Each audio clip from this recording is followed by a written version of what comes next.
A paz de Cristo a todos, irmãos. Estamos reunidos uma vez mais para meditarmos na Palavra de Deus.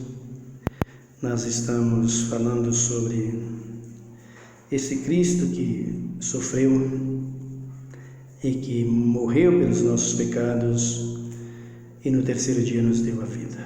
2 dias de sofrimento, como diz o profeta Oséias, no capítulo de número 6, versículo 2. E depois de 2 dias, Ele nos daria a vida. Então nós precisamos conhecer bem esse nosso Cristo, nosso Salvador, Jesus de Nazaré, que morreu pelos nossos pecados, para nos salvar, para nos dar vida, e vida com promessas, com abundâncias, vidas na presença dEle e com Ele. Então Jesus, Ele veio a esse mundo para dar-nos o direito da eternidade, da vida eterna. Só se tem vida eterna com Cristo Jesus. Sem Ele não tem como nós herdarmos a eternidade. Então nós vamos meditar nessa noite uma vez mais. Mas antes de tudo eu quero pedir a você que se inscreva no canal, nos ajude. Nós precisamos de você. Deixe o seu like, deixe o seu joinha aí para nos ajudar. Compartilhe conosco, comente. É importante para que o canal se fortaleça e a palavra de Deus seja pregada. Irmãos, a necessidade da pregação do Evangelho hoje é muito grande.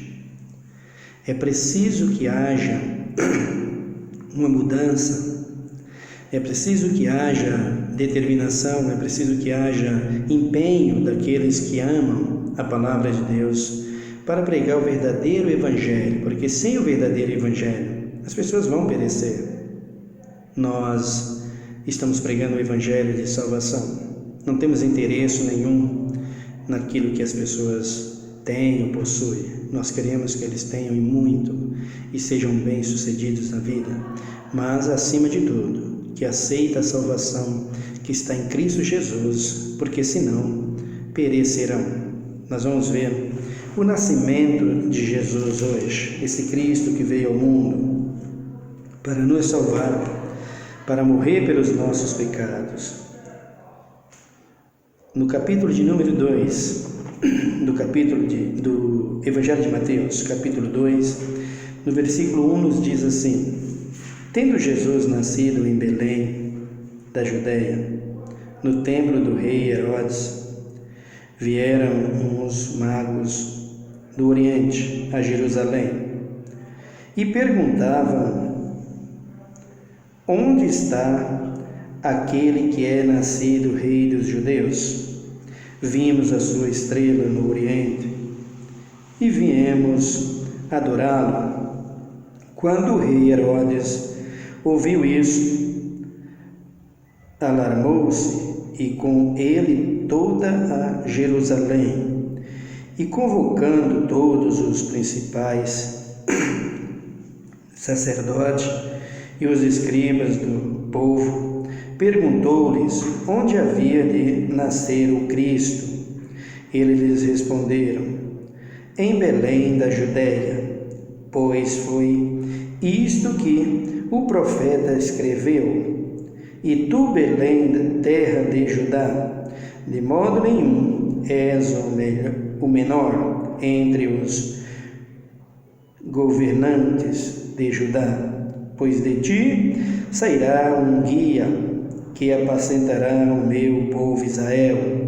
Então Herodes chamou em secreto os magos, inquirindo deles exatamente acerca do tempo em que a estrela aparecera, e, enviando-os a Belém, disse-lhes: Ide e perguntai diligentemente pelo menino. Quando o achardes, avisa-me, para que eu também vá e o adore. Tendo eles ouvido o rei, partiram a estrela que tinha visto no oriente ia adiante deles, até que, chegando, se deteve sobre o lugar onde estava o menino. Vendo eles a estrela, alegraram-se imensamente. Então, entrando na casa, vira o menino com Maria, sua mãe, e prostrando-se, o adoraram. Então, abrindo os seus tesouros, lhes apresentaram suas dádivas: ouro, incenso e mirra.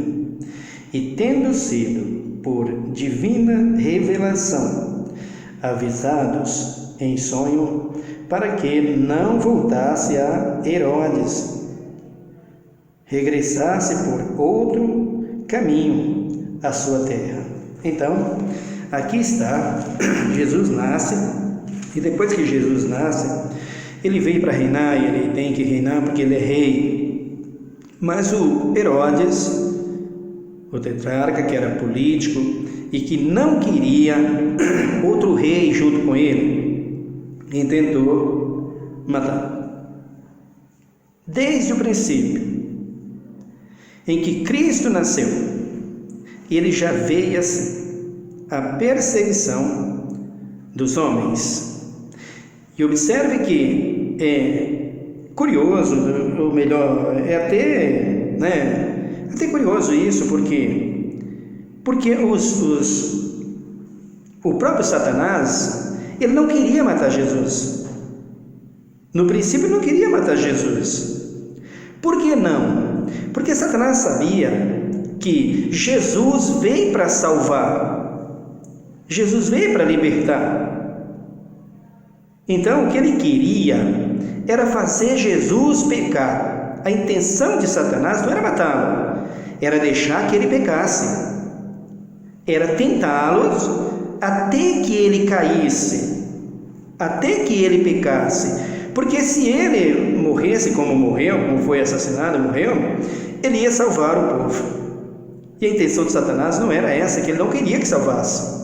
Você se lembra que Jesus estava expulsando os demônios? E os demônios falavam: que nem eu contigo, filho de Deus. Ele já sabia que Jesus era o Salvador do mundo, que Jesus veio para salvar a humanidade. E o que mais nos implica nisso?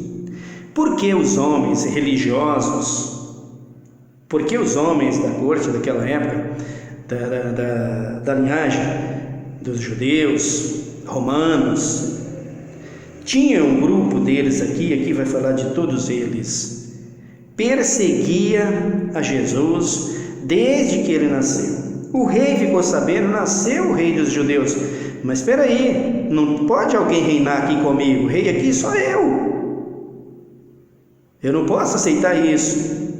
Mas a Bíblia diz aqui que tendo ele nascido, e os magos tendo ido visitar para oferecer mirra, presentes a ele, saudá-los com boas-vindas, ungí-los, então eles vão para o encontro de Jesus.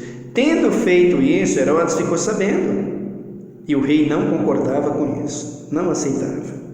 Veja o versículo de número 12. E tendo sido por divina revelação avisado em sonho, para que não voltasse a Herodes, regressasse por outro caminho à sua terra.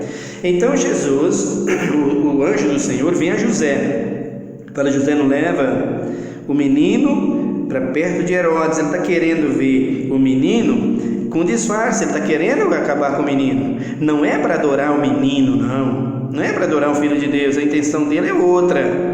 Então ele foi avisado no versículo de número 13: tendo eles partido, o anjo do Senhor apareceu a José em sonho e disse: levanta-te, toma o menino e sua mãe e foge para o Egito. Fica-te lá até que eu te aviso, pois Herodes há de procurar o menino para o matá-los.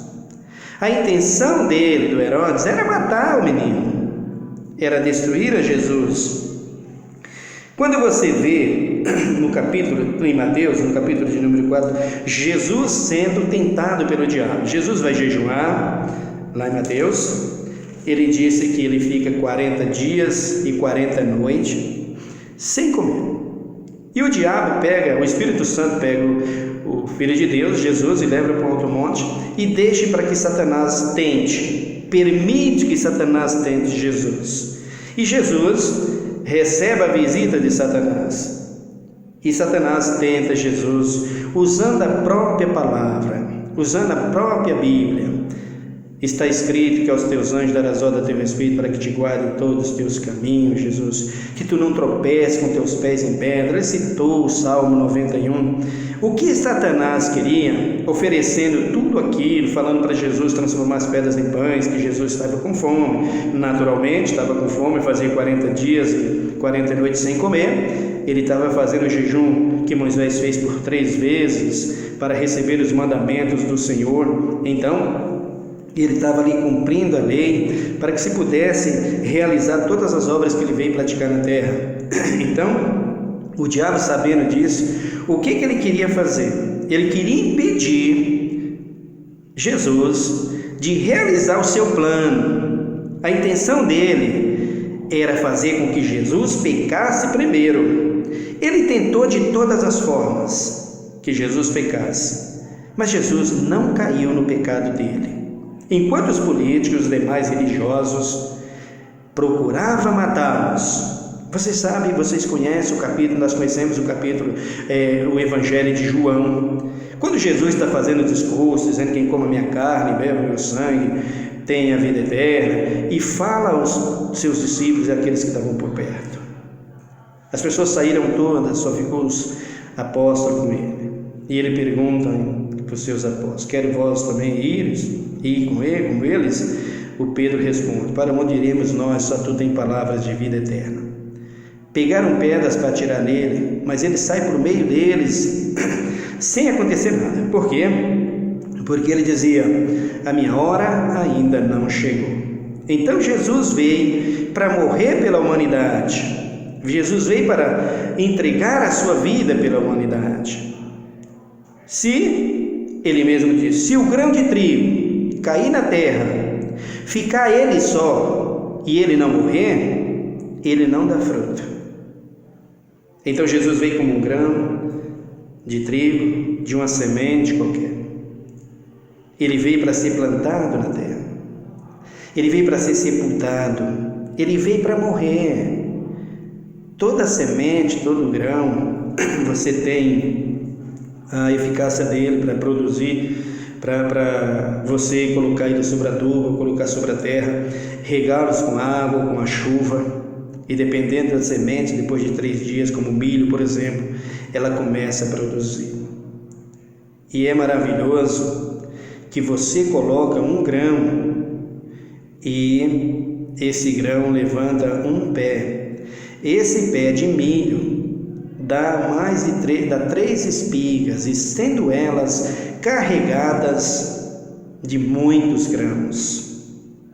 Eu plantei muito isso. E eu ficava fazendo as contas, as carreiras, contando aquelas carreirinhas dos caroços que tinha nas espigas, quantos caroços tinha em cada espiga.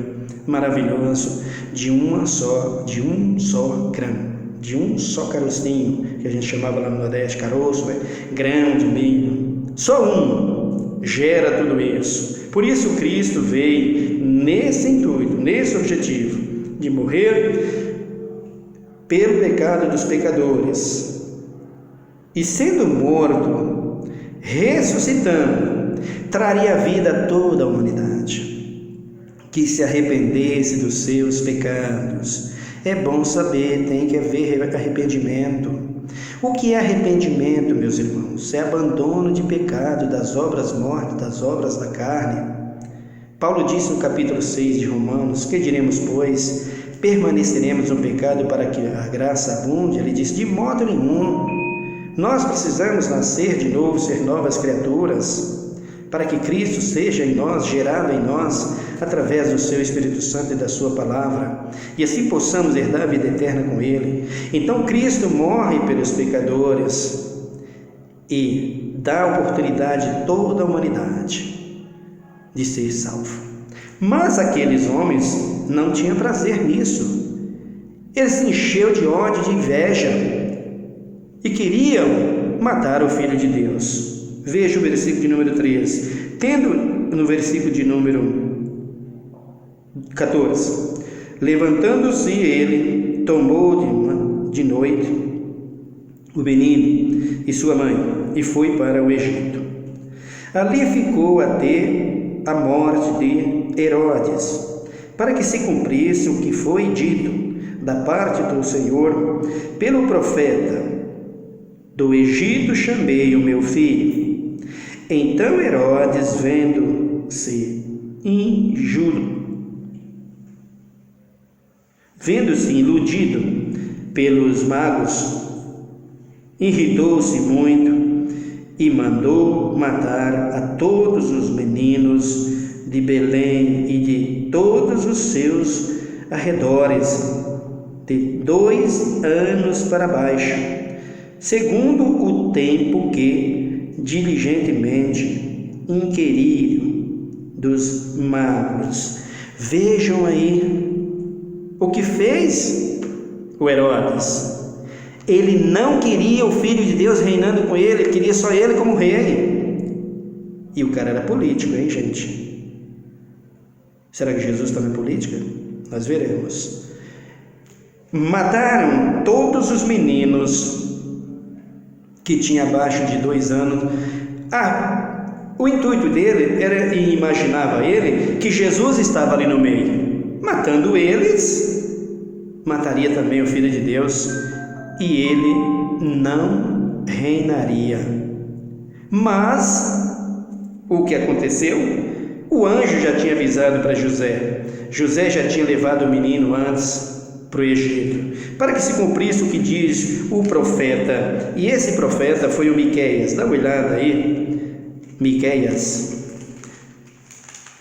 profetizou a respeito de Jesus, que ele viria para ser o Cordeiro de Deus, entregar sua vida e ser crucificado e morto pelos pecadores e sem acepção de pessoas.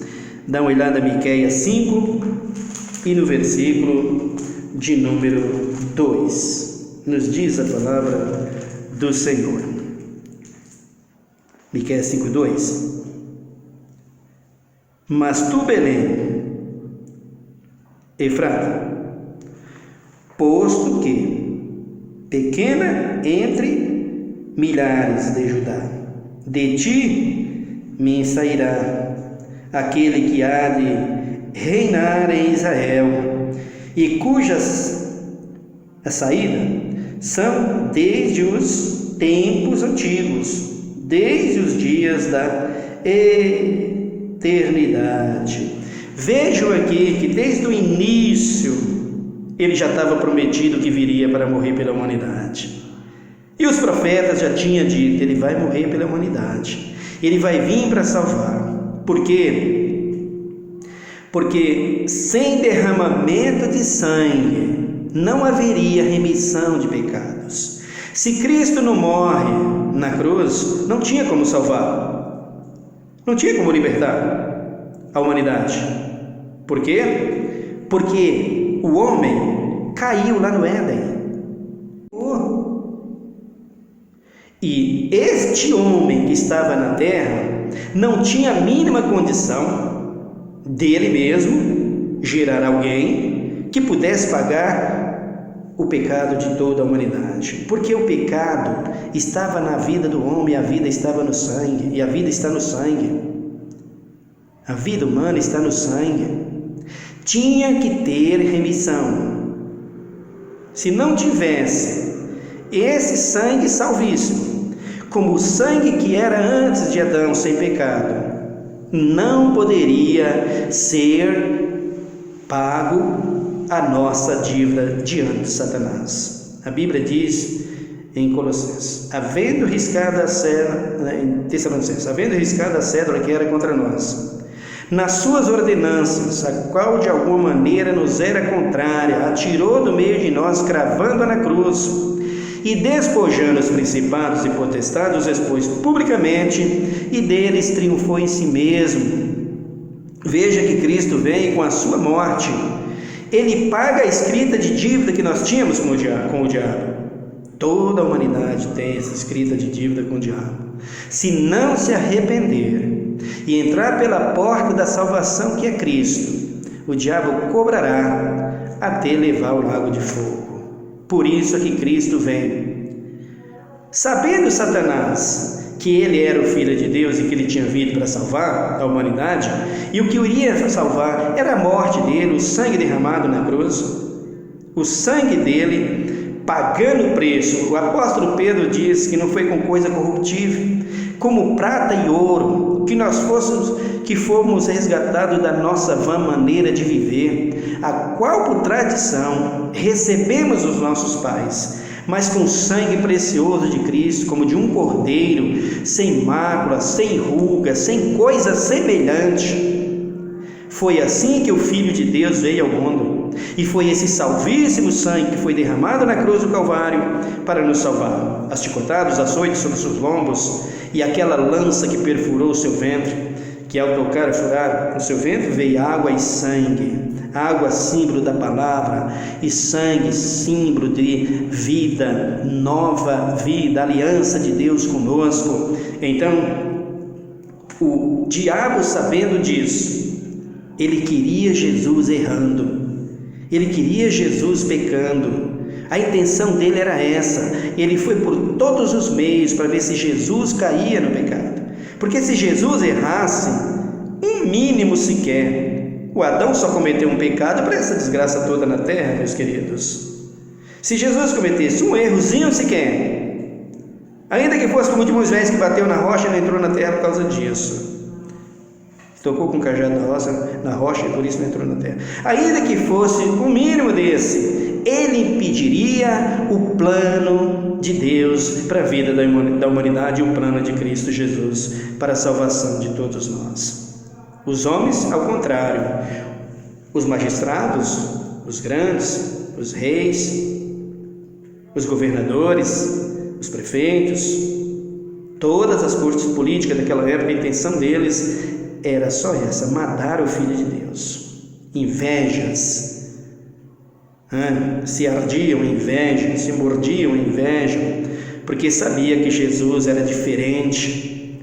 Jesus não era da linhagem deles, Jesus não fazia o que eles faziam, Jesus não ensinava o que eles ensinavam, Jesus não era trapaceiro, embora tenha alguém dizendo aí que Jesus é trapaceiro, porque quando diz que Jesus violou as leis e ensinou as pessoas a violar as leis, está dizendo que Jesus é corrupto e trapaceiro. Mas o Filho de Deus nunca fez isso, perfeito, justo, digno de toda honra, de toda glória e de todo louvor, que sofreu para salvar a humanidade, e dele está escrito sobre esse sofrimento dele, lá no livro de Gênesis, lá no livro de Êxodo. Dá uma olhada, quando Jesus faz aqui a primeira ceia com os seus israelitas, chama Moisés e diz para Moisés, no capítulo 12, versículo 7, ele diz: tomarás do sangue e o porão em ambas as ombreiras e na verga das portas, nas casas em que o comerem. Então vejam aqui, Jesus envia as pragas para os egípcios, a fim de que eles soltassem os filhos de Israel, para que Israel fosse livre e fosse para a terra prometida. E eles não queriam deixar Israel ir. O rei do Egito não queria de jeito nenhum. Todas as vezes que as pragas vinham, ele se recusava, e Cristo, para achar o coração de Israel, permitia. Quando chega na 10ª praga, ele manda a morte contra os primogênitos do Egito. Então, para livrar Israel, ele faz símbolo do Filho de Deus, do seu filho morrendo na cruz. Sangue. Pega o cabrito, ou um cordeiro, ou um novilho, para imolar a fim de que com aquele sangue Israel pudesse, o sacerdote passasse sobre as vergas das portas das casas. Quando o anjo que visitava os egípcios passasse pelo meio do arraial e visse que nas portas tinha o sangue, ele passava por cima e não atingia os filhos de Israel. Então ele pegava o cabrito e o imolava, ou o cordeiro. Versículo de número 8. Naquela noite comeram a carne assada ao fogo, com pães asmos e ervas amargosas. Vejam aqui o símbolo do Filho de Deus. Seu sangue haveria de ser derramado, seu sangue tinha que ser derramado na cruz. Isso aqui é símbolo do Filho de Deus. E ele, Jesus Cristo, ia passar por toda essa amargura, esse sofrimento, essa angústia, para que o seu sangue sendo derramado, os pecadores pudessem ter direito à vida eterna através dele, entrando por essa porta, por essa nova aliança que é o sangue de Cristo, que foi vertido na cruz do Calvário. Meu irmão, você está perdendo isso. Você está entrando pela porta da política, você está entrando pela porta das ilusões dentro da igreja, das vaidades. Você vai acabar perdendo a tua salvação. Eu vou voltar a pedir a você que me perdoe. Eu não posso falar para você o que você quer ouvir, mordomias e farra na igreja e tudo isso como oferece para vocês aí. O que eu posso falar para vocês é isso: se não tomar cuidado com as coisas que estão acontecendo e com os acontecimentos que tem por aí, vocês vão acabar perecendo. E começa de mim. Nós precisamos ser vigilantes, porque Satanás tentou enganar, não foi qualquer um homem, foi o Filho de Deus. Foi Jesus de Nazaré que ele lutou para enganar. Cuidado com os ardis de Satanás, cuidado com as suas astúcias, cuidado com a sua malícia, cuidado com a sua sagacidade. Assim é o diabo. E ele usa quem você menos imagina, dentro da própria igreja. Ser vigilante, tenha cuidado, não ignore os ardis de Satanás. É perigosíssimo esse bicho. Então você tem que ter cuidado com ele, porque se você dá um vacilo, ele te derruba. O apóstolo Pedro diz que o diabo anda em derredor, bramando como leão, buscando a quem possa tragar. Se você dá um vacilo, ele derruba. Ele é perigosíssimo. Então, quando o Moisés e a congregação de Israel se reúnem para comer a Páscoa, simbolizando a vitória de Israel, os filhos de Israel sendo livres da escravidão do Egito, Deus diz: faça memória de mim, eu virei para salvá-los e levá-los para uma terra muito melhor, que é a Nova Jerusalém.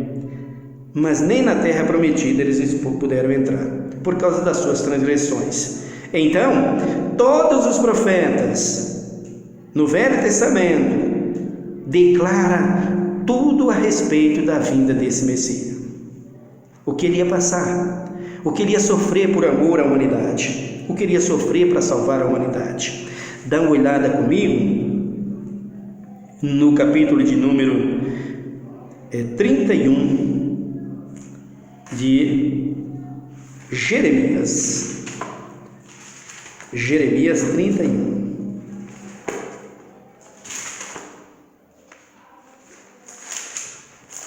O versículo é o de número 15. Jeremias 31, 15. Acompanha tudo o que foi falado por causa do Filho de Deus. O versículo de número 15. Assim diz o Senhor: ouve-se um clamor em Ramá, lamentação e choro amargo. Raquel chora a seus filhos e não se deixa consolar por eles, porque já não existem. Vejam aqui que aquilo que Herodes fez, matando todas as crianças, já estava profetizado pelos profetas. Deus já tinha dado a profecia: vão fazer isso com as crianças por causa do meu filho, a fim de matar o meu filho. E os profetas já profetizavam: ele vem para isso, ele vem para ser sacrificado. ele veio como um cordeiro, ele veio para morrer pela humanidade. Jesus não veio aqui na terra para ser bonitão, para ser uma exaltação no meio do povo, no que diz respeito status, posição, como diz por aí, os glamour da vida. Não foi isso, não. Jesus já veio aqui sabendo que ele ia padecer e que ele ia morrer pelo amor da humanidade, porque ele veio como um grão, e através da vida dele, muitas vidas haveria de se achegar a ele. Ele disse que daria a sua vida para tornar tomá-lo, que depois da sua morte, milhares e milhares haveria de se achegar dele. Se ele não morresse, não teria como a humanidade ser salvo, não teria como se salvar. Era necessário que alguém fizesse um sacrifício, e o sacrifício tinha que ser de sangue. Era isso que Satanás cobrava, era isso que ele queria. Quando chega o tempo, veja você que a intenção do diabo não era mesmo matar a Jesus, ele queria fazer Jesus pecar. Dá uma olhada no capítulo de número 16 do Evangelho de São Mateus. Dá uma olhada aí, Evangelho de São Mateus, capítulo 16, e o versículo de número 13. Dá uma olhada. Chegando Jesus à região de Cesarias de Filipe, interrogou os seus discípulos: quem diz os homens ser o Filho do Homem? Responderam-lhes uns dizem João Batista, outros Elias, e outros Jeremias, ou um dos profetas. Vejam que eles nem conheciam Jesus. A religião era tão forte no meio deles, o costume deles com os reis, o costume dele com os fariseus, o costume dele com a religiosidade daquela época, as estruturas dos templos, as molduras, as coisas desse mundo, a política fortíssima que havia no meio deles, fazia com que eles não conhecessem mais ninguém, senão Herodes e também os governadores daquela época. Hoje está um pouco diferente, viu, gente? Hoje a diferença é muito mínima, está quase igual. E o que é pior, invadiu a igreja. Então, a intenção nossa é fazer com que isso se afaste da igreja e a verdade prevaleça em Cristo Jesus. Então, eles não conheceram, perguntou Jesus: vem cá, como é que estão os comentários a meu respeito aí? Eles disseram: uns está dizendo que tu é João Batista, um dos profetas. É assim que fala de ti. O 14 ele responderam-lhes: uns dizem João Batista, outro Elias, e outros Jeremias, ou um dos profetas. É assim que acha de ti. Aí Jesus perguntou assim para ele. Perguntou-lhes ele: e vós, quem dizeis que eu sou? Simão Pedro responde: tu és o Cristo, o Filho do Deus vivo. Que bonito, que maravilha de revelação. Aí Jesus diz assim, versículo 18, versículo 17: respondeu-lhes Jesus: bem-aventurado és tu, Simão Bar-Jonas, pois não foi carne e sangue quem tu revelou, mas meu Pai que estás no céu. Pedro, não foi você que me deu a revelação, não foi você que falou que eu sou. Quem falou a vocês que eu sou foi meu Pai que está no céu. Essa revelação não veio de você. Você diz o Cristo, Filho do Deus vivo, mas você e todos os apóstolos precisam saber que eu realmente sou o Filho do Deus vivo, porque o Pai está dizendo. É o Pai que está revelando. O Salvador está aqui, o Libertador de Israel está aqui. Eu vim para isso, para libertar, e só posso libertar com uma condição: morrendo para salvá-los. Agora vejam o que aconteceu. E também eu te digo, que tu és Pedro, e sobre essa pedra edificarei a minha igreja, e as portas do inferno não prevalecerão contra ela. A pedra aqui não é o Pedro, tá bem, meus irmãos? A pedra aqui é o Filho de Deus. Sobre a pedra que o Pai revelou, que o Pedro falou, que é Jesus, é que a igreja está edificada. A igreja não está edificada sobre os apóstolos, sobre o fundamento dos apóstolos, que é o ensinamento dado por Deus, isso sim, mas sobre a perfeição, sobre a eficácia, a justiça, a verdade e a salvação que está dentro dela, foi Cristo Jesus quem edificou. Ele é a pedra que edifica. Nós somos pedras dessa pederneira, nós somos pedra dessa pedra que é Jesus de Nazaré.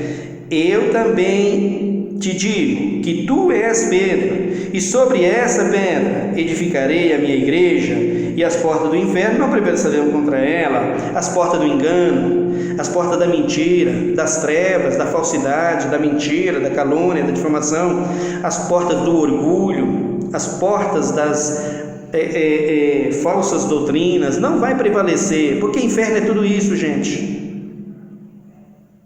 As portas da morte, a morte é tudo isso, a morte vem por tudo isso, a destruição vem por tudo isso. Então, quando ele diz assim, as portas do inferno não prevalecerão contra ela, ele está dizendo que as portas do inferno não prevalecem contra ele, Jesus de Nazaré, a sua igreja, o seu povo, que ele comprou com o seu sangue, haveria de ser vencedores. Então não é Pedro a pedra, queridos, é Jesus de Nazaré. O versículo 19: eu te darei as chaves do reino dos céus. Tudo que liga na terra será ligado nos céus, e tudo o que desliga na terra será desligado nos céus. Amém? Qual é a chave? É aquelas que vendem na igreja, nada disso, querida. A chave aqui é a palavra.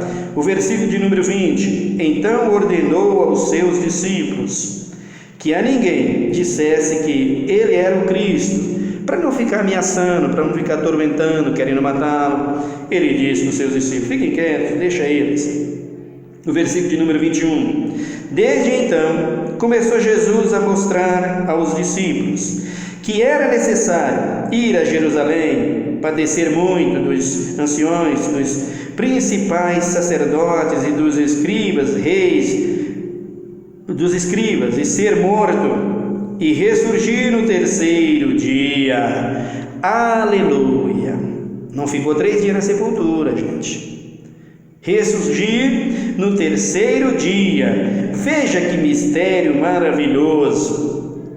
O profeta diz: 2 dias nos dará a vida, e no terceiro dia, 2 dias sofrerá, e no terceiro dia nos dará a vida, morrendo e ressuscitando para o bem e para a salvação de todos. Versículo de número 22: Pedro tomou de parte e começou a repreendê-lo, dizendo: Senhor, tem compaixão de ti mesmo, tem compaixão de ti, e isso de modo nenhum te acontecerá. Pedro dizendo: não, você não vai morrer, não vai fazer isso, não pode. Mas Jesus, conhecendo tudo, viu que não era Pedro, era o diabo que estava usando Pedro. Cuidado na igreja, não brinque com Satanás.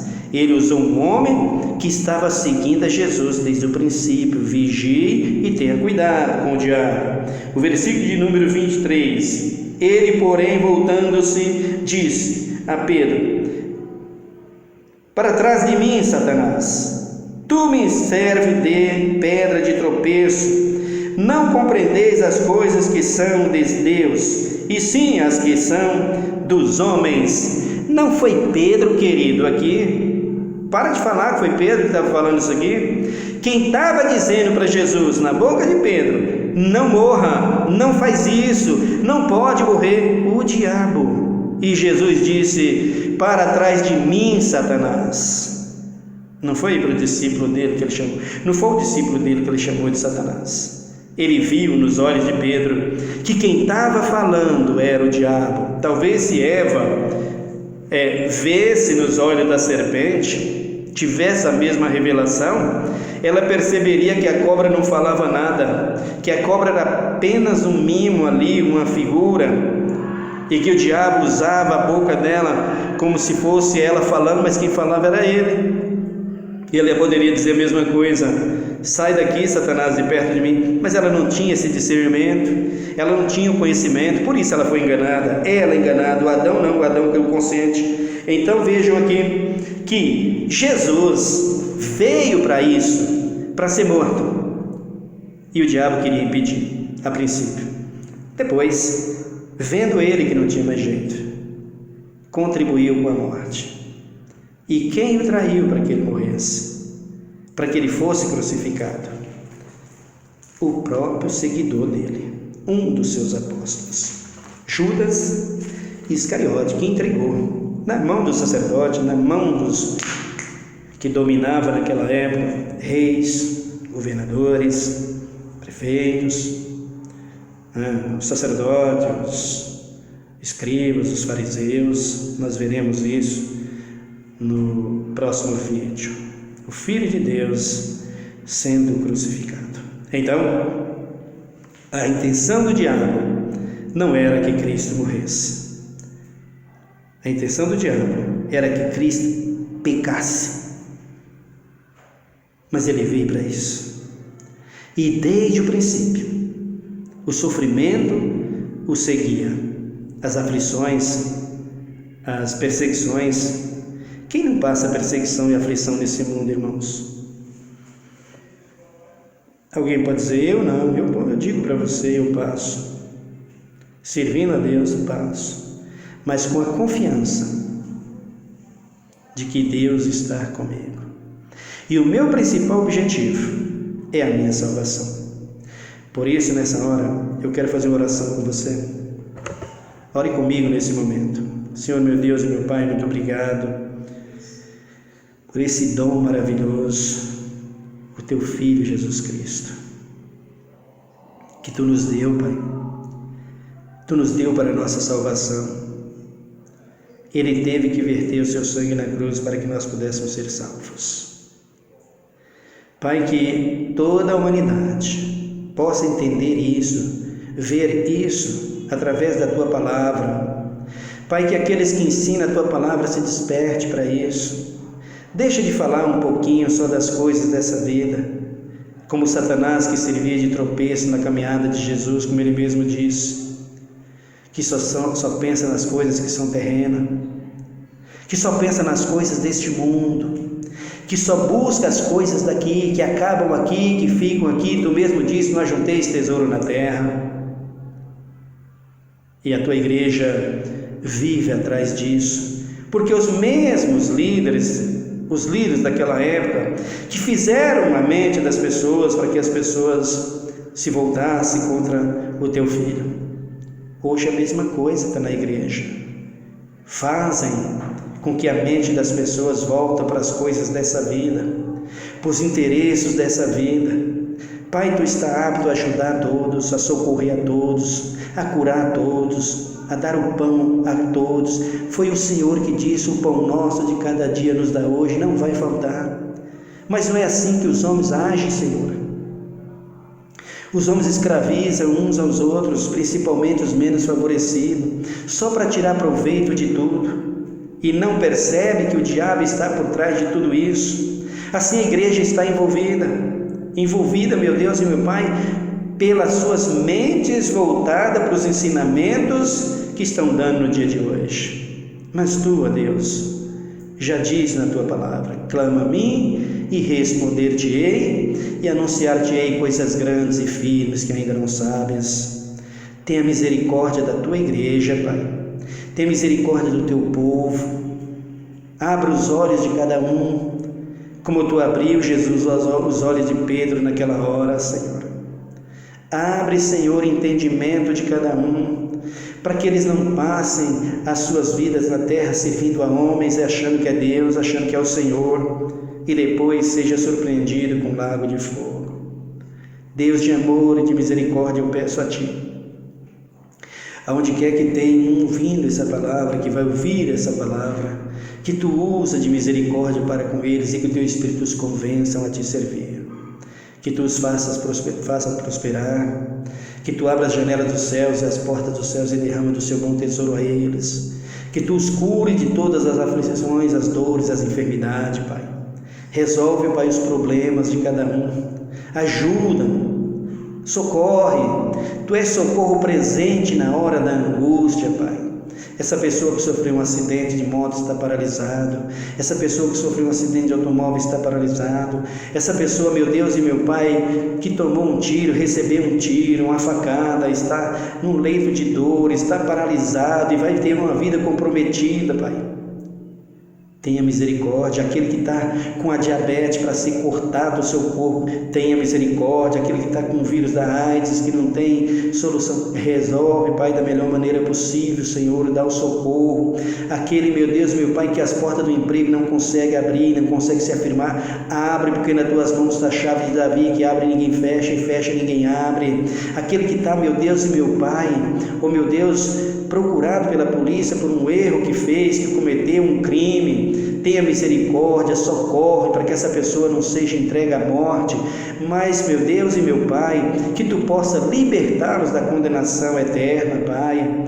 Olha, meu Deus e meu Pai, para aquele que está no presídio, socorre, visita, pois cada um, Pai, que cometeu erro tem que pagar pelo seu erro, e Tu perdoa a todos, perdoando, salvando, libertando. Essa é a Tua obra, Senhor amado, na terra. Lembra de Zaqueu, meu Deus e meu Pai, que era um gentil e publicano, mas quando Te viu, subiu naquela figueira, subiu naquele pé de espinheiro para vê-lo, porque era pequeno, diz a Tua palavra, de baixa estatura, e Tu foi comer na casa dele.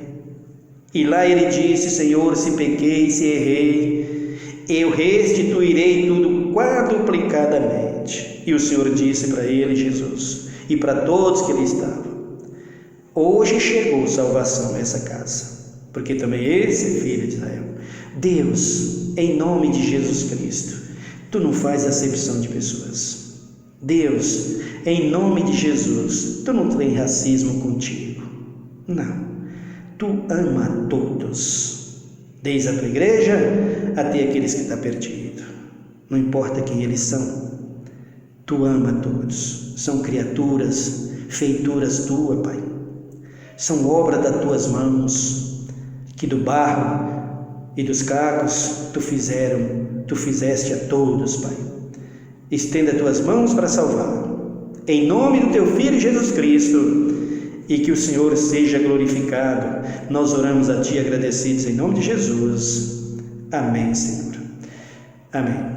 Nós agradecemos a Deus por tudo, meu querido, e que você receba essa palavra e seja livre e contribui conosco para esse trabalho. Se inscrevam e ouvem a palavra de Deus juntamente conosco. Que Deus te abençoe. Fique em paz. Até o próximo vídeo.